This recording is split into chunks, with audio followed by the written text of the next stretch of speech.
Well, friends, there's this moment in the Gospels where Jesus and his disciples, they kind of are getting together, and and there's all these times where all the people on the outside are trying to trick Jesus. Like they're trying to one-up him. They're trying to kind of catch him in a moment where they can get like, I gotcha. And there's all these moments, and usually it's when the disciples are doing something or something happens or Jesus will heal somebody, and they're like, it's Sabbath, what are you doing? And so there's all these types of moments, and there's this one moment in Mark chapter 7 where Jesus and his disciples, they go to eat a meal. They go to eat together, and they're in a public place, so there's all these people around, and the disciples, in their culture, they had a very kind of very specific kind of ceremonial process where you clean your hands in a very specific kind of way to kind of prepare your body for the food that you're about to eat. And they're here in this public setting, and without thinking, they kind of begin to go into diving into food, and they're eating, and they're all enjoying that time. And the Pharisees and some Jewish leaders see this. And so they think, we got them, right? This is a moment where finally we can kind of, pin them up against the wall with something they're doing wrong. And so he comes into this moment, and they're saying, you're not following our traditions. You're not following our way, all these things. You're doing what's wrong. And Jesus even has this moment where he's like, you bunch of hypocrites. You bunch of hypocrites where you're overbearing on man's tradition, but nowhere in the law of God does God lay this out for us. You're overbearing in the traditions of man. And in Mark 7, he's kind of talking them through all these things. And then he says these words. He says, it's not what goes into your body that makes you unclean. It makes you unrighteous before God. It's something that kind of filthies or taints your soul. It's not what you take in. It's actually what already comes out of you that makes you unclean. And everyone's kind of looking around at each other in this moment. They're thinking, what is he saying? What is he trying to get at? And they're all confused. They're scratching their heads. And then kind of some time goes on, and it's later in the day, and Jesus and the disciples are all there together. And they ask him about this. They ask him, they're like, Jesus, what do you mean by that? And I love because he's like, you bunch of dummies. Like, come on, let me kind of like talk to you in this moment. And I love, because I love what he shares in this moment. He's patient and gracious, and he says, hey, allow me to explain this for you. And he says in Mark 7:17, he begins to say this. He says, after he had left the crowd, this is Jesus, and entered the house, his disciples asked him about this parable. They asked him about what he was teaching before. He says, are you so dull? Are you so dull? He asked, don't you see that nothing that enters a person from the outside can defile them? For it doesn't go into their heart, but into their stomach and then out of the body. And he went on, and what comes out of a person is what defiles them. For it is from within, out of a person's heart, that evil thoughts come: sexual immorality, theft, murder, adultery, greed, malice, deceit, lewdness, envy, slander, arrogance, and folly. All these evils come from inside and defile a person. And they're still in this moment, they're scratching their heads because now Jesus is kind of beginning to press in to something new.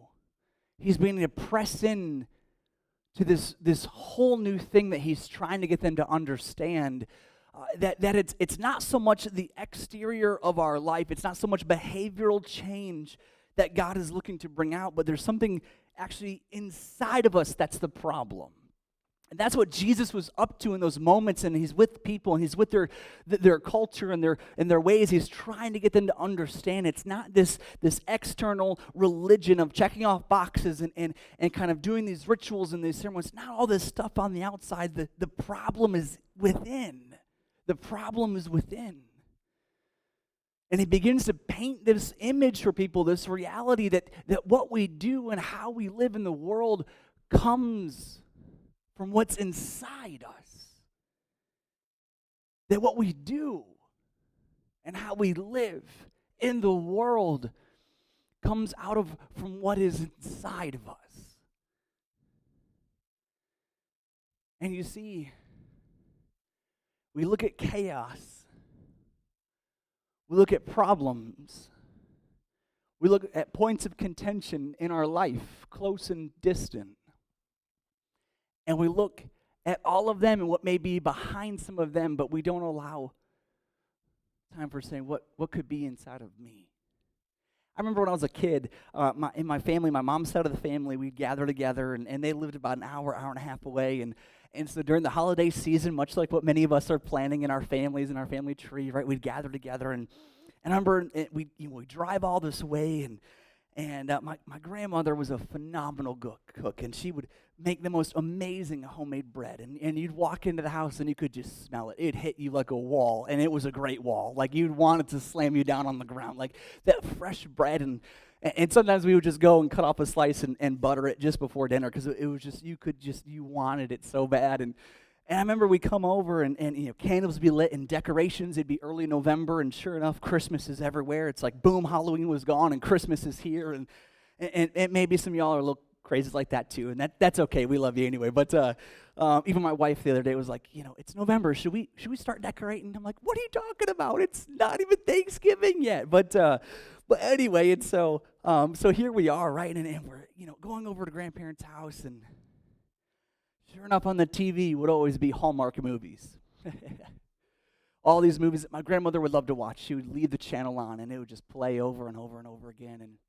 And I never, as a young kid, and even today, never have ever loved watching Hallmark movies. But yet my grandma would sit, and even cousins and other people too would sit. We'd enjoy these movies, and there'd be even this, and they'd all have kind of the same story of there'd be a problem, but then this beautiful kind of, miracle solution, or there'd be something that would happen that was just beautiful and heartwarming, and just it's like you're just holding a cup of cocoa, and it's just perfect. And I remember we would watch movies like Home Alone, where the family is constantly picking at each other. And we'd see in young Kevin's home, mom and dad and siblings and cousins and everyone would be fighting and arguing, and sure enough, because of all of it, he'd be left to home multiple times, right? I mean that's once I think is already enough, but yet it happened a second time. Like, come on. But we'd watch movies like Christmas with the Cranks, or other movies like Elf, where there'd be a lot of tension, there'd be a lot of fighting, there'd be a lot of chaos even in the home. And I remember even as a young kid recognizing that perhaps maybe we enjoyed a lot of these Hallmark movies because it painted a dream, when in reality it's quite the opposite, where it's throw the kids in the car and stop pulling your sister's hair and stop doing this, and where's the turkey? Oh, it's burning, and oh my goodness, where's this? Oh, we're late, we got to clean the house, we got to do this, and there's chaos, and there is somebody even coming. We invited them 10 times, but they never confirmed. Where are they? They show up, they brought extra people, we don't have enough food, and there's just chaos, and sure enough, somebody is making a snark down their nose, and somebody is passing out judgment, and somebody is doing something. It's creating problem and tension in the home. And so for a lot of us, we idolize those Hallmark things of what family could be like. And yet more and more of the time, it's much like the other. And where we enter into this season, and there's this desire for us to have just an enjoyable holiday season, to enjoy the turkey and enjoy the food and enjoy people, and maybe the Lions winning on Thanksgiving Day. There's hope this year, you guys. And right, just enjoying some of these things, enjoying being together. We want this, and the lights and the music and just that Christmas morning with gifts and presents. We crave that togetherness. We crave that it be something that just satisfies us. You know what I'm saying? But a lot of times we come into January and in the new year, and there's more stress, and there's more anxiousness, and there's more problems, and there's more fires to put out than we even had before the holiday season began. And you see, what I want us to lean into in this series together, friends, this holiday survival guide series, is what if there were some things within us that God was looking to bring about? What if there's some things within our soul that the Lord would be looking to bring about that would actually lead us down that road of having a season, even if we sit here on the front side of it, looking ahead and knowing that it's going to be difficult, knowing that the people who were there last year are gone and won't be there this year, knowing that there's going to be grief, knowing that there's going to be hardship, knowing that there's still going to be pain, but yet how can we look within us and say, God, would you do something within us that would bring about this sense of familyness, even though the kids are out of the house and things are different, even though now there's now these things that have all shifted. Lord, what can you do inside of us? And you see, as we talk about how the things inside of us lead us in what we do and lead us in how we live in the world, I want to pose this kind of question, this perhaps God's love does not fill our soul as it should be. Because maybe perhaps there's this lack of love that is existing out there that is not beginning in here. And even as people of faith who come to church and we come and we serve and we help and we give our tithes and we say hi and we have our coffee and we do our thing, what if there's a part of God's love that is frankly completely missing our soul and is actually creating this type of person within us that enters into these holiday seasons and frankly contributes to the chaos? You see, because perhaps there's a kind of love that God is looking to fill within us that we have known about, but we've kind of put off. There's this other moment in the Gospels in Matthew where Jesus is on the countryside and he's teaching. It's a Sermon on the Mount moment in Matthew 5 and 6 and 7. He's teaching to all these people who are coming to listen, and it begins with the Beatitudes. It begins with some amazing things that Jesus is teaching. But as he's going along, he's teaching things that are so different than what people have been told. He's teaching about how they are salt of the earth, how they are the light of the world. They're talking through what it means to really fulfill the law and all of these things. And he's teaching through all of this stuff. And then he gets kind of near the end of his teaching, and he gets to Matthew chapter 5, verse 43. And he says this, he says, "You have heard that it was said, love your neighbor and hate your enemy. But I tell you, love your enemies and pray for those who persecute you." And listen to the last part, it's so important, "that you may be children of your Father in heaven." Wow. You see, he causes his sun to rise on the evil and the good and sends rain on the righteous and the unrighteous. Verse 46, "If you love those who love you, what reward will you get?"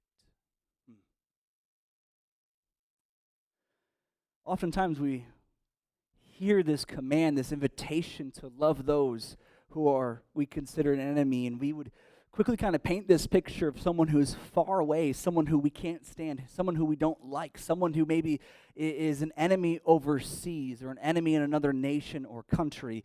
And so we kind of check this one off and we move along with our lives, but we miss very dearly that Jesus is calling us to care for those and love those that we are not aligned with, that we aren't quite kosher with all of the time.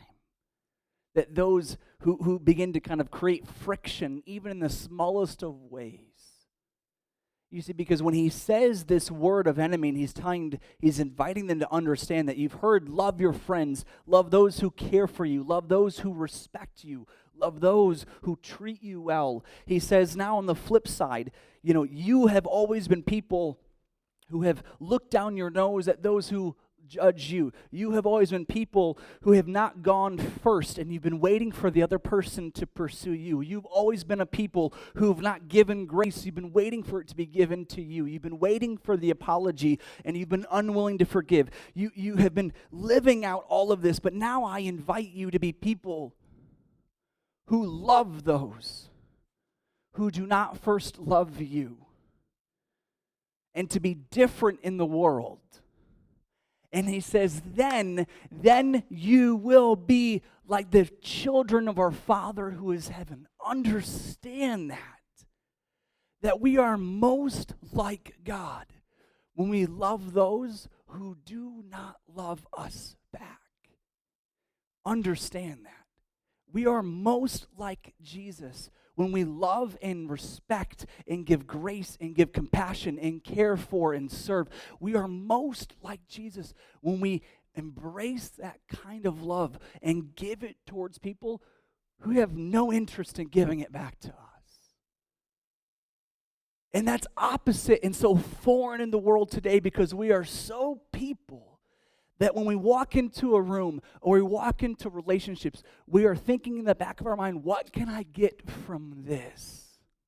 What can I get from this person I'm dating? What can I get from this person I'm married? It's this 50-50 way of life in our marriage, in our household. That's how it should be. I do my part and they do their part, and we both get from each other what we need. And we live out this rhythm and this pattern of seeking relationships and seeking people and having people in our life solely for the purpose of us getting from them what we can.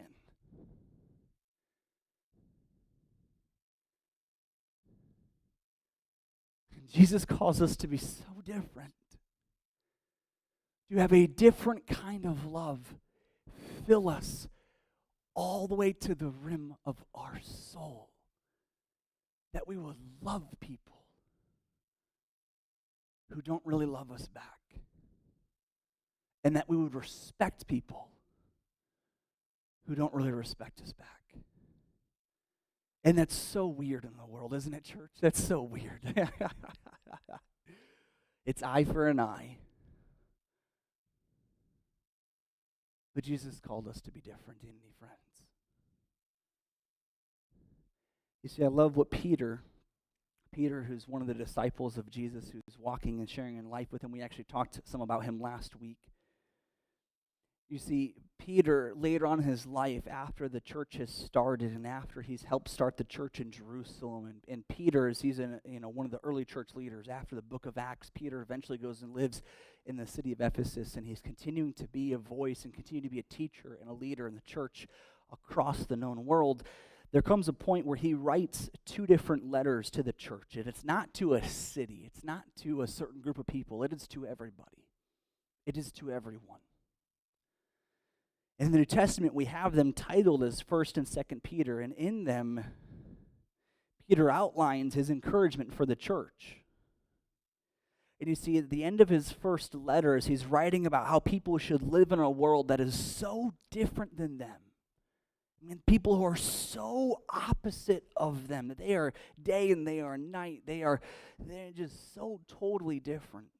As he's nearing the end of his letter, he writes this in 1 Peter chapter 4, verses 8 through 11. He says, above all, love each other deeply, because love covers over a multitude of sins. Offer hospitality to one another without grumbling. Each of you should use whatever gift you have received to serve others as faithful stewards of God's grace in its various forms. If anyone speaks, they should do so as one who speaks the very words of God. If anyone serves, they should do so with the strength God provides, so that in all things God may be praised through Jesus Christ. To him be the glory and the power forever and ever. Amen. As Peter is beginning to teach this towards the end of his letter, it's this last hurrah of encouragement. He's telling us to be people who show a love that is full of grace, to show a love and to give a love to people that is full of grace. When I was a kid, I loved going with my dad into the automotive shop whenever we'd be dropping off a vehicle, and there were times when we were kids where that was often. That was like every week. And we'd go and we'd drop off our car, and I loved on the dash, and I don't see it very much anymore because full synthetic oil, was just kind of coming out into the world. And maybe you kind of remember some of this, and maybe you see them at some older shops today. There'd be this display of like older oil or conventional motor oil, right? And then there'd be this like gear stuff of full synthetic. And as a kid, I would just sit there and do it all day. I just loved it. I'm like, Dad, can we just sit here and wait for our car to be done? Right? Can we just please sit here? I love to spin and just do the conventional oil, how it would just like, it'd be kind of gritty and it'd be a little bit more difficult. It would still rotate. But man, I could get that other one to fly. Grace is just as that it would be lubricant in our relationships when there is tremendous misunderstanding and there is a tremendous difference of opinion. We now live in a world where now people are totally letting go of any social expectations of how they should live in the world. Let me explain. COVID and the pandemic pressed the fast forward button on something that was happening in culture, but readily speed up in the last couple of years. And you see, humanity, we often live by two expectations. We live by personal expectations. These are the things that I value. These are the things that I want in my life. And then there are social expectations. These are the things that we do because we know they're good. We return our shopping cart, our buggy back to the thing because we know society we should do that. We go to birthday parties because we know we should, right? It's maybe it's inconvenient or it's difficult, but we know we should. And we know that we spend time with family because mom and dad want us to. But we are now reaching a time where people don't live by social expectations. And so we reach this day of age where now people who reach young adulthood are less inclined to return home during the holidays. It seemed like there was a time, I remember when I was a kid, that the event of gathering together was where all the stress came. The event of cleaning the home and preparing meals and preparing food. Now it seems like all the stress is revolving on just gathering people together. And there's tremendous stress and anxiousness as we're trying to pull teeth, it seems like, with even adult children today or family members who don't value now getting together. And it's frustrating. Understand that this kind of love is full of grace. It is patient. It is willing to not be right and prove itself to be right. It is full of grace, and it is one that listens, and it is one that adores, and it one that loves and encourages and helps guide along. Understand that the way that we interact with each other today, even in family settings, is so different. It's so different now. And we have to understand that the world has changed, perhaps not in a good way.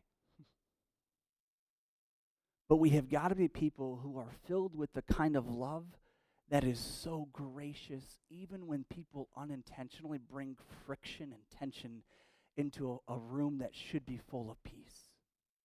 Even into a family group chat that should be full of peace and unity. Understand, for those of us who are walking with God and wanting Christ at the center of our life and having his love fill every inch of us and our home, we have got to be people who are full of grace. Understand that. It's important that we lean into what Peter is sharing. He says, above all else, love each other deeply because love covers over a multitude of sins. When he says that, he's saying that we are quick to forgive. We are quick to forgive. That when love is like a spring inside of us and we love someone dearly, and this is true not just for our distant relatives, this is true even for our immediate house when our husband is driving us insane or our wife is driving us insane or our kids are just, grace is this kind of love that forgives quickly and we move along. It forgives quickly. It doesn't look to make itself be known that it's been offended. We live in a day where we love to make people know that we've been offended and we've been hurt. And we want to let them know, even if we don't mind piercing them back in the process. But when we have a love that is full of grace, it doesn't look to always prove itself. It looks to love. As Peter, he writes this, he encourages us to speak as if we are speaking on the behalf of God, and understand that we must speak with a love that is edifying. That is edifying. Jesus, in all of the times that he spoke, he never spoke in a sarcastic or degrading way. He never spoke out of the side of his mouth. He never made passive-aggressive statements. He always spoke in a way that built up. Even if there were times where he had to correct, even if there were times where he had to bring about the truth, he never made it about personally attacking the person. Oh my goodness. Do we see often in the world, and on Facebook even, we see often in the world when people take things so personal, or they feel that something is geared towards themselves, and so we lash out in a kind of way. But my goodness, what if we as people following Jesus allowed his love to fill us in a way that spoke, that would be built up? When we spoke, we would take the high road. When we would speak, we would be edifying and still caring for the person. Like, what if that kind of love existed deeply inside of us, that we did not speak to degrade, but speak and spoke to build up, not to destroy, but to build, to edify? Like, what if that existed? A lot of us are in a whole new season where our kids are teenagers, or where our teenagers are young adults, and now we're learning this whole new rhythm of what it means to speak and to encourage and to lead and now parent. And a lot of us are now in a season where our siblings we're not kids in the house. We are now adults with our own life and our own habits and our own rhythms, and we're trying to learn how to speak to each other, not like we were kids, but now that we're adults. Understand that we've got to be people who let God's love fill us so much that it reaches from our soul up into our mouth, and that we are careful, because we know that it takes only one sentence to create a problem that lasts for generations. We know that, don't we? Would we allow the tongue that's in our mouth to be full of the love of Christ? As Peter is writing more, he says there towards the end, he says, if anyone serves, then they should do so with the strength God provides. Do so with the strength that God provides. Understand we must serve with a love that is honoring. Serve with a love that is honoring. We talked about it a few weeks ago. I love in the moment of John 13 where Jesus gets the bowl of water and he gets a towel and he goes around to begin to wash all of his disciples' feet, knowing that every scrub, knowing in every moment that the very person of the feet that he is touching is about to walk away from him. Knowing the entire time that here pretty soon when he gets put on the cross, they're going to desert. It's this type of love that is not looking to make itself known. It's a type of love that elevates other people. We live in a world where we want other people to make us feel like we matter. We want other people to make us feel like we matter. understand that the way of Jesus is so different. That when we love other people, we seek to make them feel like they matter. And when we spend time with them, when we care for them, when we are with them, we make it our mission to serve them, to serve them. Even if they have no intent to serve us back, we serve. And I love how it says, with the strength of God, that we do so not to be rewarded from them, but to be rewarded from God. You see, it's so important for us to understand that if God's love is in you, then the love you give requires no repayment. This is what Jesus is getting at. And this is the kind of love that if we allow it to saturate our soul, will begin to change how we gather. Will begin to change how we live this holiday season. It will really begin to pour into our family gatherings. That we will not be there in the moment like we're on edge in every single second. But that we are full of grace and that we speak carefully and we serve with honor. That we seek in all these moments to lift up people. My goodness, could you imagine? Could you imagine what this would be like if this existed in your home?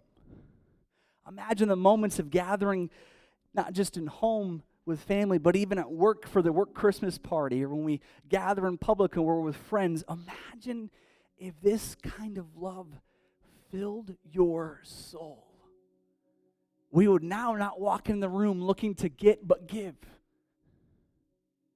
We would now walk into the room not looking to be loved, because the love that we need comes from God. Amen?